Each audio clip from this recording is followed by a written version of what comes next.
Hello guys, आज हम लोग करने वाले हैं पॉलिटी का कुछ अच्छे से रिवीजन। जैसे कि काफ़ी लोग पढ़ चुके रहते हैं तो उनको अच्छे से बस रिवाइज करने की ज़रूरत है। आज हम पॉलिटी का रिवाइज करेंगे। जैसे सरकार राज्य की एक संस्था होती है जो राज्य के उद्देश्य के लिए उसको गठित किया जाता है। राज्य क्या है? एक निश्चित भूभाग, एक निश्चित भूभाग, जनसंख्या, संप्रभुता संस्था, यानी कि एक सरकार जो उस पर से शासन करता है, उसको देखभाल करता है, उसे राज्य कहते हैं।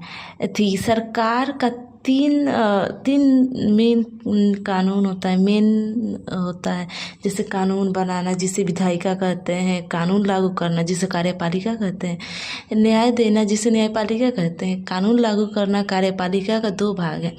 एक राजनैतिक कार्यपालिका जिसमें मंत्रियों का समूह होता है, जिसे मंत्री परिषद भी कहते हैं, जो अक्सर इलेक्टेड होते हैं, यानी कि उनका निर्वाचन किया जाता है।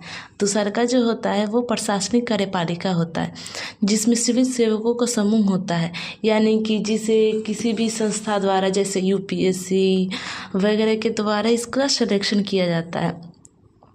संवैधानिक रूप से सीमित शक्तियों वाली सरकार ही अच्छी सरकार है।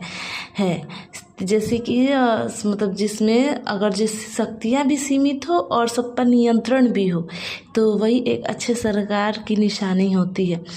संविधानवाद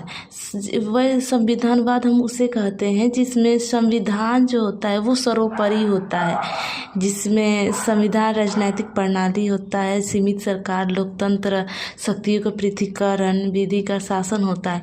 सरकार के मनमाने शक्तियों के प्रयोग पर प्रतिबंध भी लगाया जाता है।